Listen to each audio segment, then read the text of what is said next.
Halo Sobat Sehat, sangat senang bisa berjumpa lagi dalam acara Beauty Hub.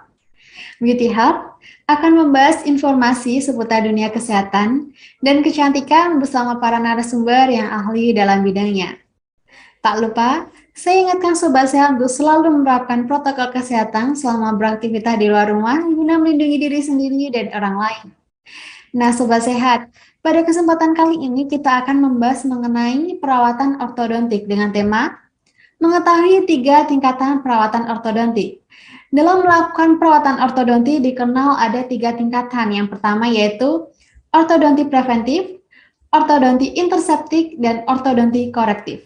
Nah, untuk mengetahui penjelasan dari masing-masing tingkatan tersebut, sebaiknya kita langsung bertanya dengan ahlinya, yaitu Dr. Gigi Spesialis Ortodontia, Dr. Adiansyah Pawilu. Langsung saja kita sambut. Halo dokter, sehat ya dok? Nah, dokter, seperti yang sudah disampaikan sebelumnya, bahwasanya tema kita hari ini mengenai 3 tingkatan perawatan ortodontik ya, dokter. Nah, dokter, mungkin sebelum membahas lebih lanjut, mungkin bisa dijelaskan nih dok, karena tidak banyak sobat sehat yang mengetahui mengenai 3 tingkatan ini, dokter. Karena kebanyakan sobat sehat itu mengetahuinya hanya perawatan behel seperti itu, dok. Sebenarnya Ya, apa saja sih dok tingkatan ini? Silakan dokter. ya. Jadi perawatan ortodontik itu sebenarnya bukan hanya pasang behel kemudian sembuh ya, tapi ilmu ortodontik itu membagi 3 perawatan. Jadi ada namanya perawatan pencegahan, perawatan preventif namanya. Kemudian ada interseptik dan ada kuratif. Walaupun kuratif ini terbagi dibagi 2 secara umum lagi, ada konvensional, ada dengan perawatan bedah ortodonti. Jadi seperti itu.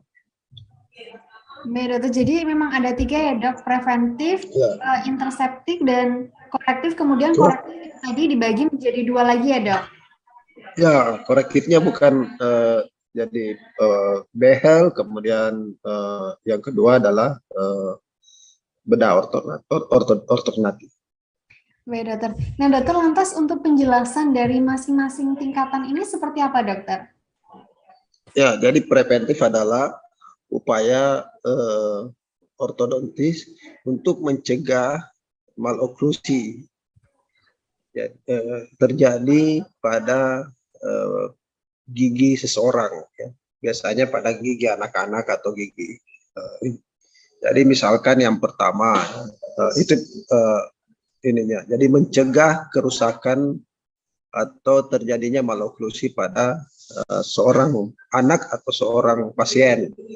Kemudian interseptik itu adalah telah terjadi gejala maloklusi, tapi kita mencegah kerusakan lebih lanjut. Yang ketiga tentu dengan koreksi, ya, jadi kuratif, pengobatan setelah terjadi maloklusi. Nah, misalkan preventif itu seperti apa? Jadi preventif sebenarnya mulai dari asupan gizi pada saat ibu hamil. Itu sudah preventif ortodontik. Kemudian pola makan itu harus sudah diperhatikan. Misalkan beberapa penelitian tentang maloklusi itu disebabkan karena pola makan yang bermasalah. Rahang tidak berkembang karena anak-anak tidak suka mengunyah ya, tapi lebih banyak main game, kemudian makanan-makanan junk food.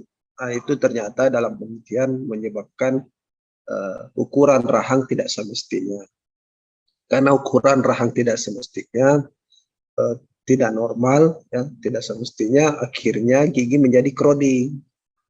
Nah, untuk mencegah itu, karena kita sudah tahu, maka kita beritahukan kepada pasien bahwa atau orang tua bahwa dari pola makannya anak-anak itu sudah bisa membentuk, sehingga tolong diperhatikan makan yang berserat dan sebagainya.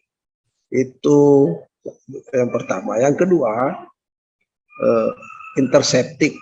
interseptik ini mencegah maloklusi menjadi tambah parah. Jadi misalkan pada kasus gigi geligi campuran, ya, gigi yang usia-usia anak-anak yang berganti itu kan biasanya sudah terlihat gigi sudah mau tumbuh tapi gigi susunya belum dicabut.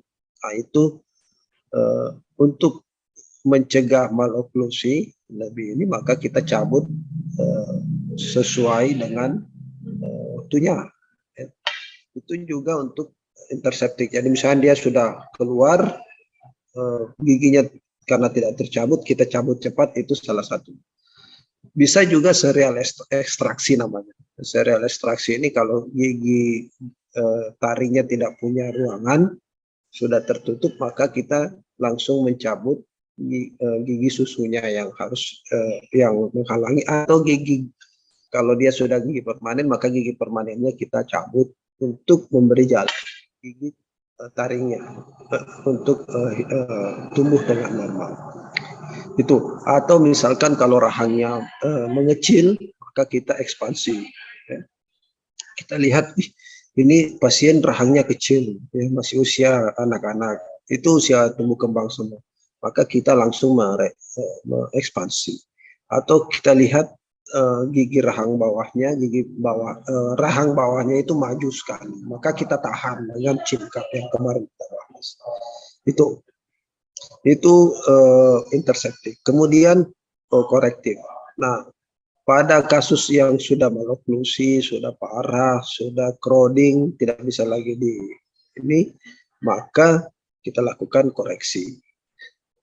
Dengan perawatan ortodontik fix, ya, maupun lepasan.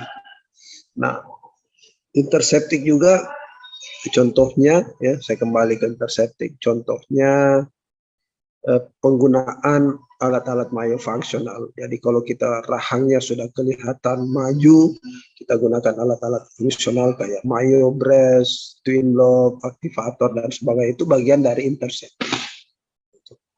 Itu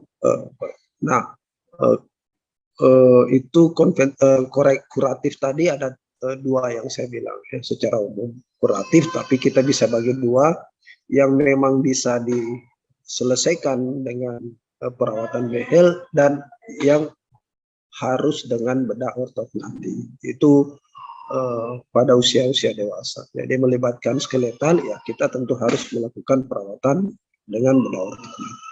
Itu, Mbak.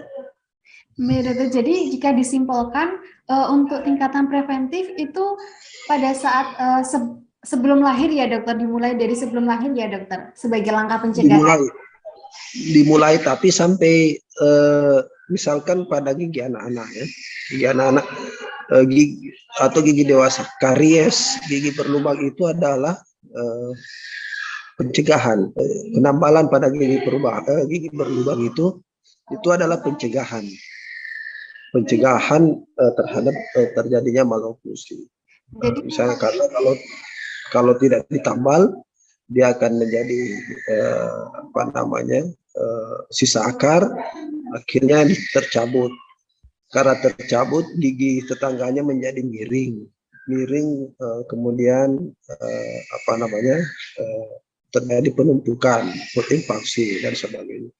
Karena miring itu, ya itulah maloklusi. Makanya kita harus cegah dengan menambal gigi yang kedua. Kalau gigi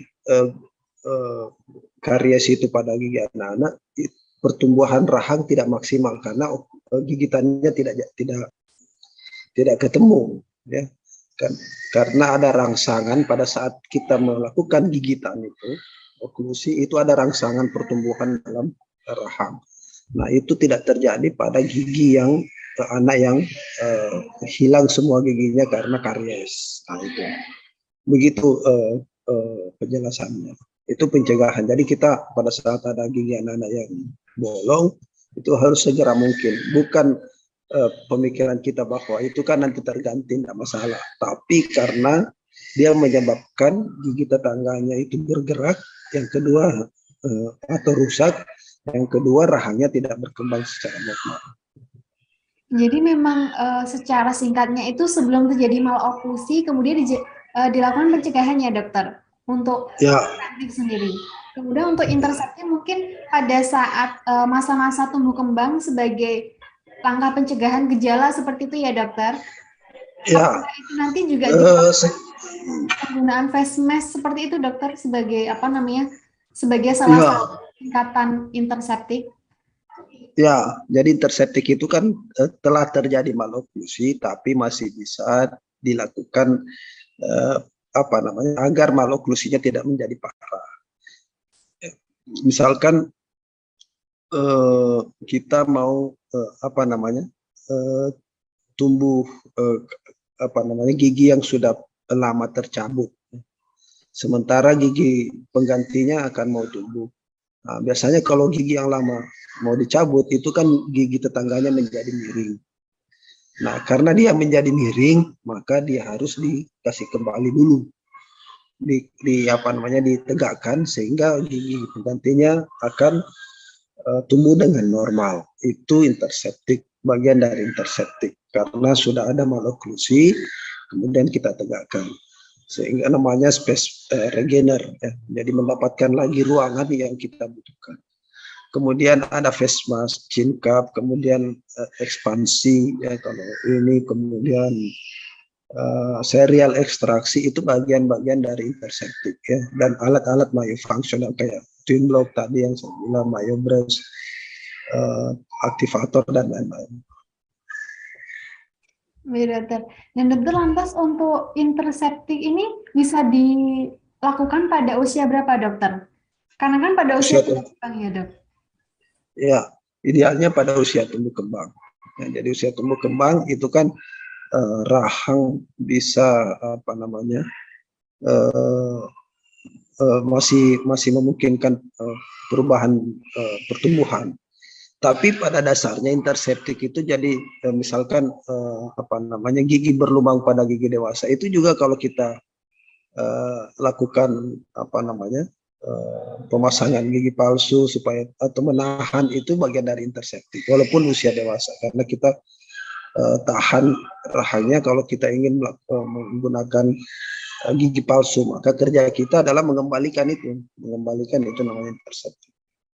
Tapi pada dasarnya usianya tumbuh kembang karena di situ pergantian gigi, rahang berkembang dan sebagainya. Iya, dokter. Nah, dokter lantas apakah tindakan perawatan ortodontik ini dibedakan juga berdasarkan kasusnya, dokter? Jadi ada kasus ringan, berat maupun sedang, dok? Enggak, beda. Beda kalau kasus ringan, berat dan sedang itu nanti di rencana terapinya. Jadi tapi yang kalau tingkatan preventif, interseptik dan kuratif itu adalah tingkatan perawatan. Jadi tapi kalau jenis alatnya, ya jenis itu alat atau jenis terapinya itu bergantung pada kasus. Baik, dokter. Lantas untuk kasus gigi gingsul ini sebaiknya menggunakan tingkatan apa, dokter? Interseptik atau korektif, dokter? Kalau dia sudah kalau usia tumbuh kembang itu masih bisa interseptik. Tapi kalau usia dewasa sudah tidak ada lagi perubahan, sudah tidak bisa lagi kita koreksi seperti seharusnya, ya, sudah gingsul tidak bisa lagi turun, maka kita butuh perawatan. Perawatan artinya kita lakukan penarikan dan sebagainya.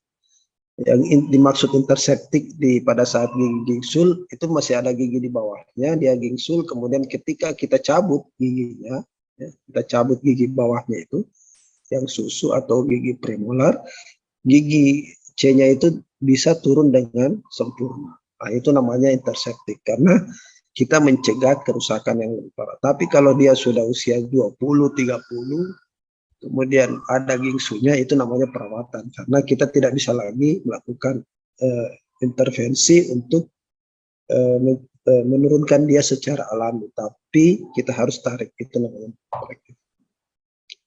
Jadi mungkin batas maksimalnya itu sekitar usia SMP ya, dokter sih, sampai usia 16 tahun ya, dok? Iya.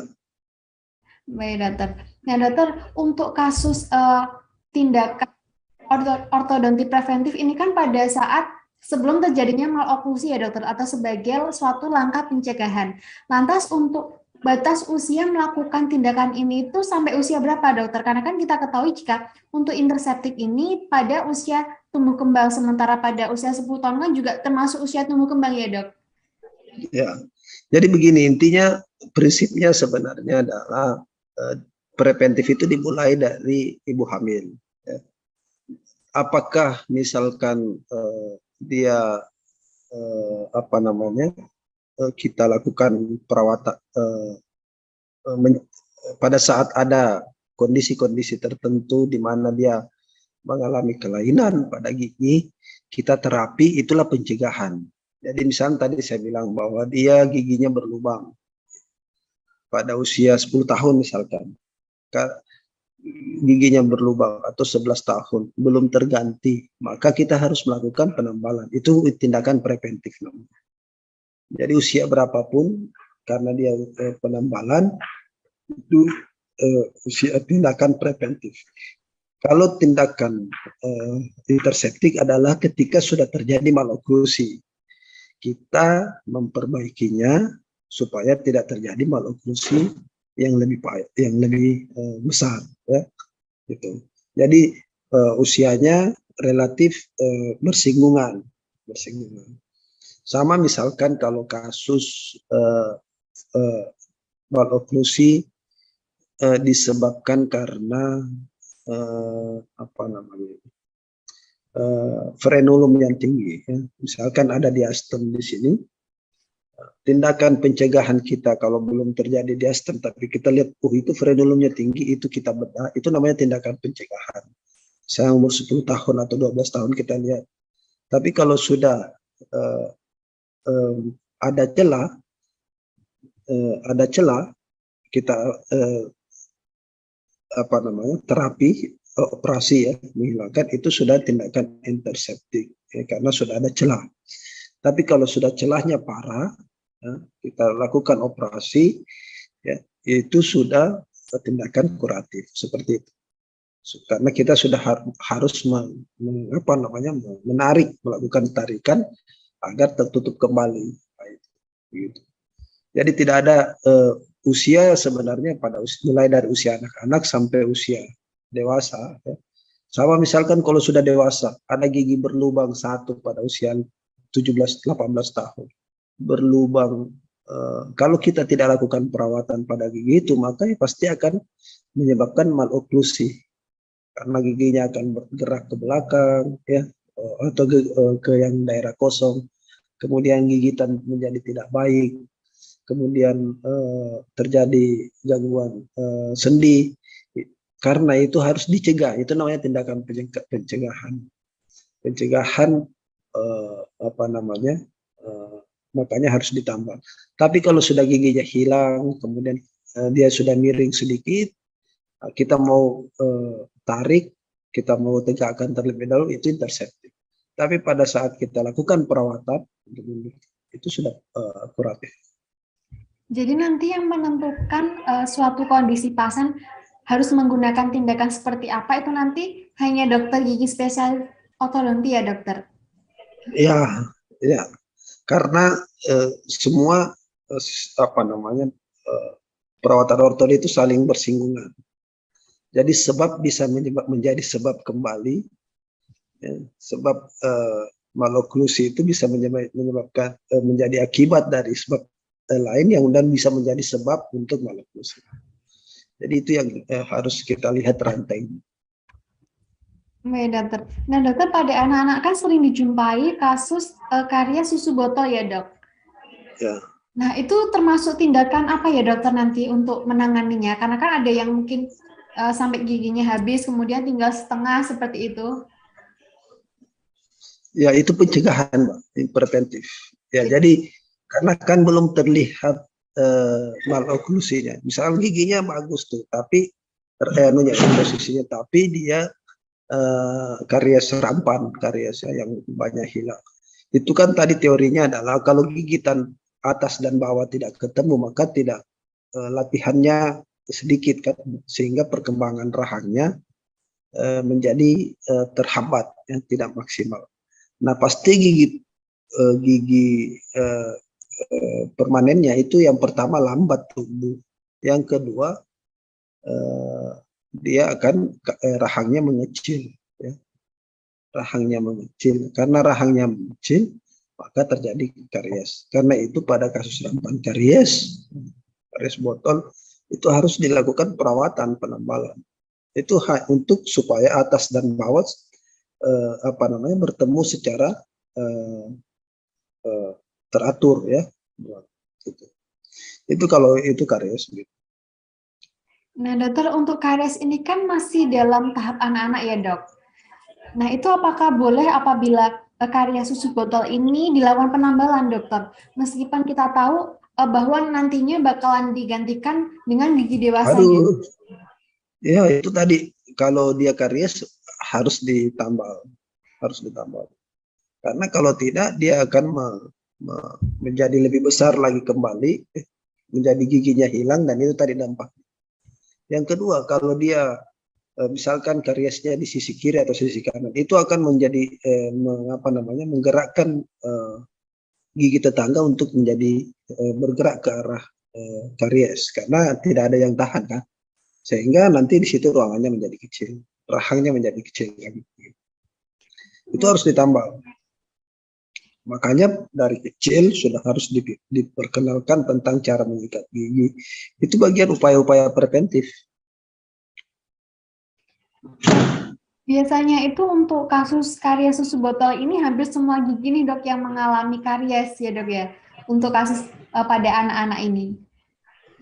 Jadi tidak apa-apa ya, dok, apabila semuanya nanti ditambal, jadi tidak mengganggu pertumbuhan gigi dewasanya ya, dok.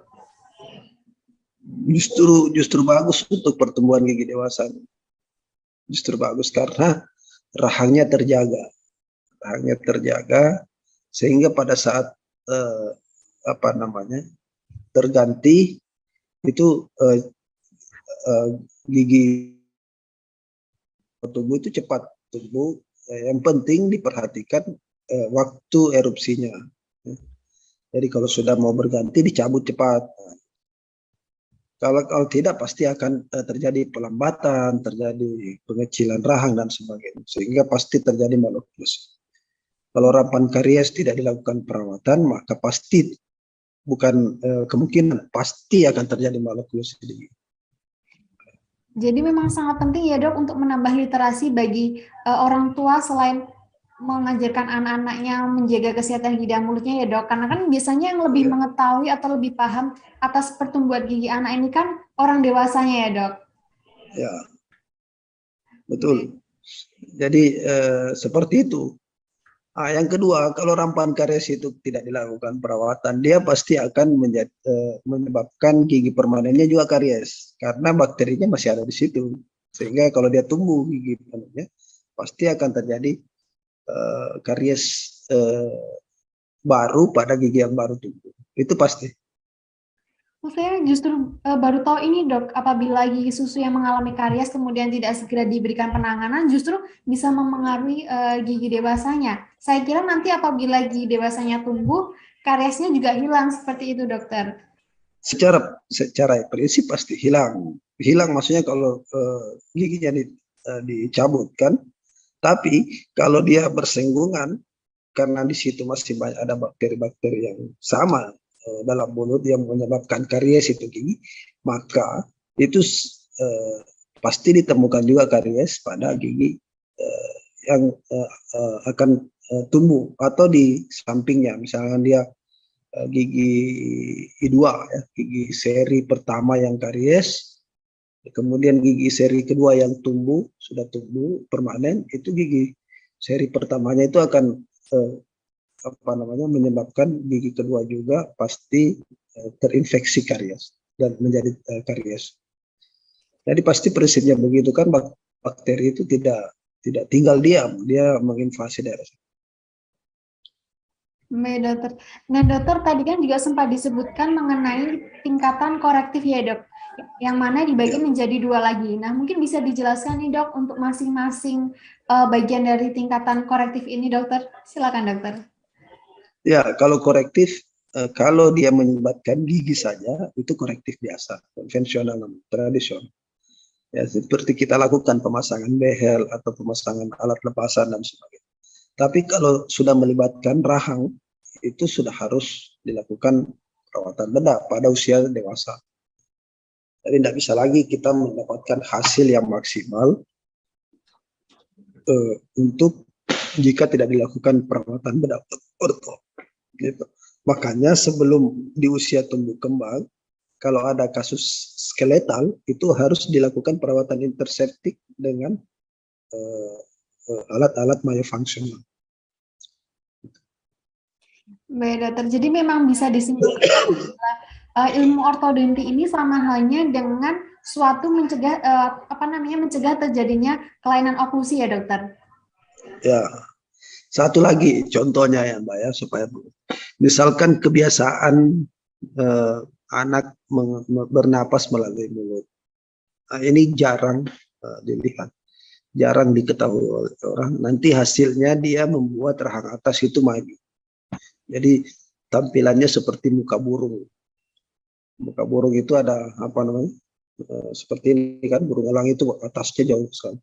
Nah itu pada kasus kebiasaan buruknya adalah bernapas melalui mulut. Nah, kalau kita bisa deteksi di awal, preventifnya dia bernapas melalui mulut. Biasanya anak pasien yang suka ingusan, ya, atau ada tumor atau ada amandel, ya, kalau dalam bahasa tonsilitis, kemudian ada peradangan-peradangan. Itu biasanya bernapas melalui mulut. Nah, bernapas melalui mulut ini bisa dicegah dengan perawatan, konsul ke dokter THT. Itu pencegahan. Tapi pada saat kalau sudah terlihat gejalanya, karena influenza, rinitis alergi, tonsilitis, ada penutupan daerah hidung, ya, septum hidung tertutup, itu menyebabkan bernapas melalui mulut. Nah, bernapas melalui mulut ini menyebabkan rahang atas itu terdorong ke depan. Akhirnya terjadi maloklusi. Kalau masih anak-anak, kita sudah bisa deteksi, maka kita bisa konsul ke dokter. Maka tidak terjadi gejala yang khas dari benak. Tapi kalau sudah terlihat, maka kita menggunakan perawatan interseptik ya pada usia tumbuh kembang dengan menggunakan myofungsional. Alat-alat myofungsional sambil preventifnya adalah mengkonsul penyakitnya. Ya. Kalau ada yang harus dioperasi, dioperasi. Misalnya dia amandel. Gitu. Yang ketiga, tapi kalau sudah dewasa, maka dilakukan perawatan orto. Kalau terlalu, ya sudah sangat jauh, maka dilakukan bedah orto. Gitu.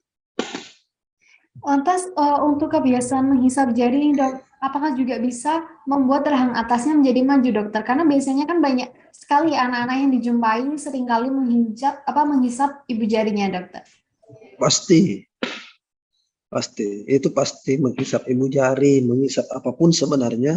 Ya, kalau itu dilakukan terus-menerus, rutin, tekanannya sangat ringan, tapi tidak berhenti, ya. Anak-anak itu sampai umur 6 tahun, 7 tahun itu pasti akan menyebabkan perubahan pola pertumbuhan rahang atas. Karena dia menyebabkan pola pertumbuhan rahang atas, maka berubah. Dia akan maju. Ya. Gitu. Tapi biasanya kalau isap ibu jari itu kan orang tua melihat. Ya, orang tua melihat, jadi biasanya dilarang. Yang tidak dilarang, yang biasa tidak dilarang itu, yang tidak dilihat adalah bernapas melalui mulut. Ini paling sering banyak kasus karena orang tua tidak mengetahui ini anaknya bernapas melalui mulut. Nanti giginya maju sekali, baru dia sadar kok apa ya ini penyebabnya kenapa giginya maju sekali. Dan itu khas Mbak. Kelihatan kalau dia seperti itu pasti ada kelainan pada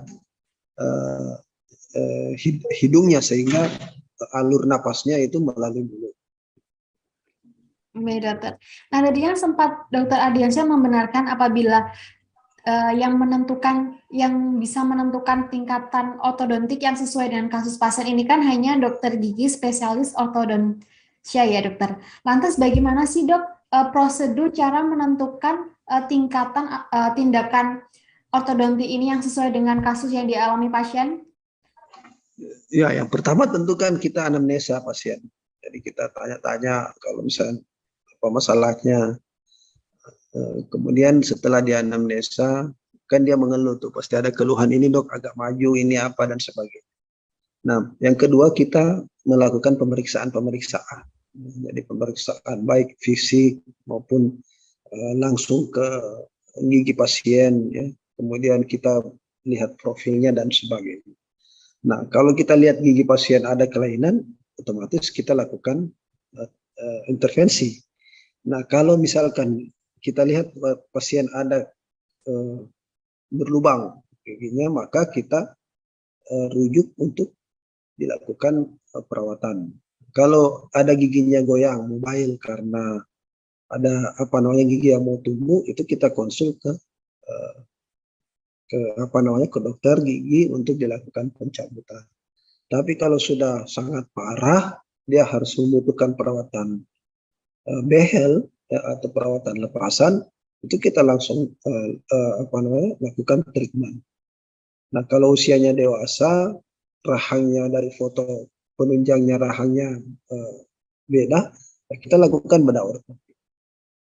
Di situ kita lakukan kalau spesialis melihat, jadi bukan setiap pasien datang langsung pasang behel, langsung pasang tidak. Kita lihat dulu ini gejalanya apa, karena prinsipnya orto, kalaupun sudah menarik, kalaupun sudah memperbaiki, kalau gejalanya tidak dihilangkan, ya kayak bernapas melalui mulut, maka dia akan relapse kembali.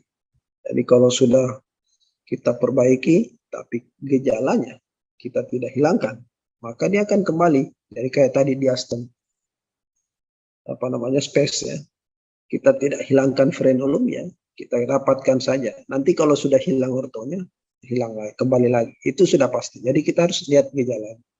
Dari gejala itu, kekhasan-kekhasannya kita lakukan treatment. Baik dokter, karena justru seringkali yang dijumpai pada saat pemeriksaan itu pasien tidak konsisten terhadap beberapa tahapannya dokter. Karena kan cukup banyak sekali tahapannya. Betul. Perawatan orto kan mulai dari leveling, penjangkaran, kemudian tarikan dan sebagainya, kemudian namanya artistic positioning, jadi memperbaiki kemiringan hubungan atas dan bawah, karena itu kalau di ortodontis itu yang diperhatikan, hubungan antara atas dan bawah, bukan hanya hubungan antar sesama ya kalau tetangganya, tetapi hubungan antara atas dan bawah. Sama prinsip manusia kan, manusia harus baik ke kiri ke kanan maupun ke atas gitu. Baik dokter. Nah dokter, lantas seseorang yang sudah mengalami gejala disfungsi sendi temporomandibular ini sebaiknya dilakukan perawatan ortodonti seperti apa dok? Korektif. Kalau sudah mengalami kerusakan di situ kita koreksi.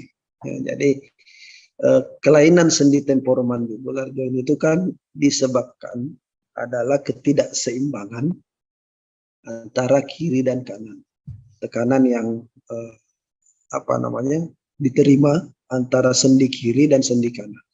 Saya selalu mencontohkan ke mahasiswa saya itu pintu atau baju. Kalau baju tidak pas itu pasti akan robek ya, kalau sempit, kalau apa dan sebagainya. Atau pintu kalau tidak pas engselnya itu akan bunyi.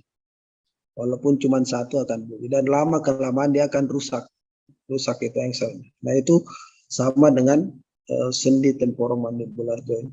Itu kalau tidak pas antara kiri dan kanan, itu mungkin di awal terasa nyaman, tapi akan akan terlihat nanti di usia-usia ini. Nah, karena untuk mencegah kerusakan lebih lanjut di sendi, maka dilakukan perawatan orto. Perawatan orto itu kalau kasusnya sendi, maka perawatan orto itu sebenarnya interseptik, tapi sendi, perawatan sendinya adalah korektif. Kalau dalam definisi kita mau merawat sendinya, maka orto itu adalah interseptik. Ya, cara untuk melakukan menjadikan rahangnya lagi seimbang, tekanannya sama, tidak ada yang berlebih, tidak miring, dia kembali normal sehingga bantalannya kembali sehat, tarikannya ya, ligamen-ligamennya menjadi normal sama, itu dengan perawatan orto. Perawatan orto itu intersetik, tak untuk perawatan sendi. Nah, lantas untuk sebenarnya penyebab dari disfungsi ini tuh apa sih, Dok? Karena saya sempat membaca nih, Dok, apabila tertawa terlalu lebar, itu juga bisa berisiko mengalami disfungsi ini, Dokter. Apakah ini benar, Dok? Oh, kalau itu kaitannya dengan anatomi. Anatomi kondil itu, anatomi sendi itu kan berbeda-beda. Tapi normalnya ada fossa begini, ya, di atas ini, dan mandibula, rahang kita itu, rahang bawah kita ada kondil seperti ini. Inilah yang saling berhubungan. Nah, kalau kita menganga berlebihan, ini bisa keluar seperti ini. Misalnya kalau dia di sini sudah ligamennya tidak bagus, dia bisa keluar sehingga harus dimundurkan lagi kembali. Itu anatominya yang bermasalah, ya, ligamen-ligamen periodontal yang bermasalah. Nah, itu. Tapi itu bisa diterapi dengan membiasakan pengikatan. Jadi mengembalikan ikatan-ikatan sendi itu ke mandibula. Ya. Jadi ikatan antara atas dan bawah itu kan ada kayak tali-tali.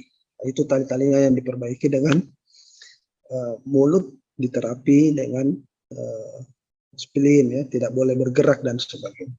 Tapi pada kasus-kasus maloklusi, ya, jadi misalnya gigi kiri lebih tinggi hubungannya dengan lebih cepat berhubungan dengan atas, ya, bawah dan atas ketimbang kanan, ya, mungkin sehingga di sini terjadi open bite, maka tidak seimbang. Itulah yang terjadi disorder namanya TMD, ya, temporomandibular disorder. Jadi kerusakan pada daerah temporo karena oklusi yang tidak normal. Nah, caranya adalah perawatan ortodonti. Baik, Dokter. Nah, Dokter, kita ketahui jika perawatan ortodonti ini bermanfaat untuk mencegah terjadinya kelainan oklusi, ya, Dokter. Lantas secara umum, adakah keuntungan lain yang bisa didapat dari perawatan ortodonti ini, Dokter? Oh ya, jadi begini, fungsi dalam diri kita ini kan ada fungsi-fungsi, ya. Ada fungsi stomatognatik kalau dalam mulut. Ini kalau teori alaminya kan adalah ada keseimbangan, ya, antara atas dan bawah, sehingga kalau dia seimbang atas dan bawah maka pengunyahan menjadi baik. Menjadi baik, sehingga kemudian makanan yang masuk ke dalam lambung itu ini sempurna, nah, sehingga lambung menjadi normal dalam berproses. Tapi kalau gigi tidak baik, maka dia menjadi makanan masuk tidak normal juga, sehingga menyebabkan kerusakan, bisa menyebabkan semakin lama kerusakan pada lambung. Nah, kalau perawatan ortodonti itu kan kuncinya adalah kita akan mendapatkan oklusi yang ideal, yang baik, oklusi hubungan antara atas dan bawah yang ideal, hubungan antara kiri dan kanan yang ideal, yang pas. Itu tujuan perawatan ortodonti. Fungsi stomatognati itu yang tadi sistem stomatognati yang diciptakan oleh Tuhan itu sama sistem pencernaan, sistem itu punya 3 fungsi secara umum. Jadi yang pertama, dia mengeluarkan untuk pengunyahan. Jadi untuk mengunyah. Kalau gigitan kita normal, oklusinya normal, maka pengunyahannya sempurna kita. Tapi kalau tidak normal, maka kita pasti tidak bisa mengunyah dengan baik. Makanan yang masuk ke dalam lambung keras dan sebagainya. Kalau tidak, coba cek kalau tidak ada gigi, ya, itu kan tidak bisa sempurna makanan. Kalau kita menggigit tapi cuman kiri atau apa dan sebagainya tidak ketemu antara atas dan bawah, itu juga kita tidak bisa gigit. Sehingga itu yang harus dilakukan. Itu yang pertama, ya, pengunyahan, namanya mastikasi. Yang kedua, gigi ini Ya. Kalau tidak berhubungan, dia akan membuat suara berubah.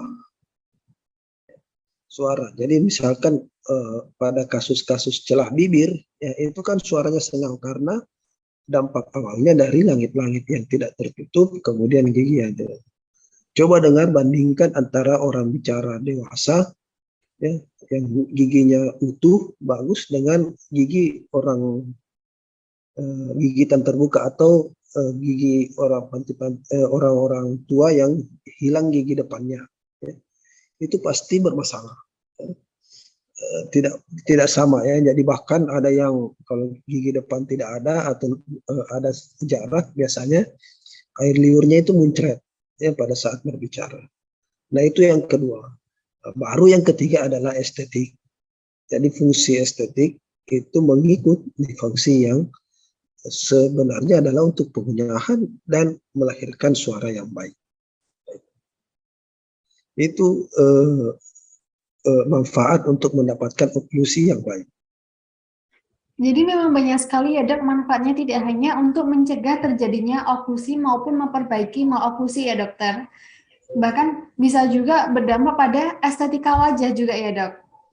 Ya, harap dipahami bahwa mulut ini adalah pintu utama masuknya semua, baik makanan, minuman, maupun virus, bakteri, dan sebagainya. Jadi harus terjaga dengan baik.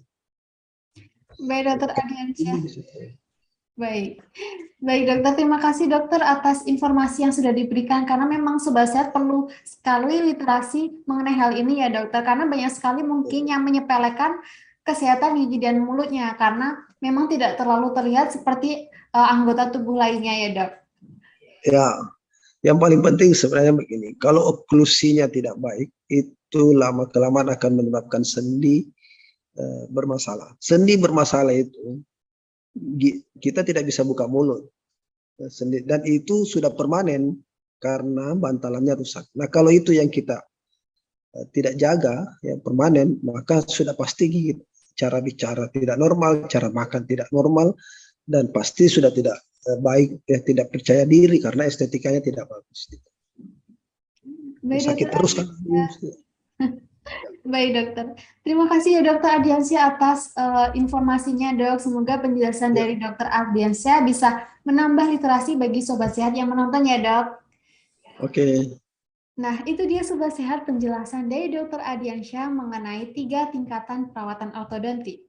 Semoga penjelasan dari dokter Adiansyah bisa menambah literasi Sobat Sehat mengenai tingkatan-tingkatan ortodontik. Apabila Sobat Sehat memiliki pertanyaan seputar dunia kesehatan, silakan meninggalkan di kolom komentar sehingga bisa kami teruskan kepada dokter yang ahli dalam bidangnya. Nantikan episode Beauty Health selanjutnya. Saya Dianti Nawan dan segenap yang bertugas pamit undur diri. Sampai jumpa. Terima kasih sudah nonton. Jangan lupa like, subscribe, dan share ya.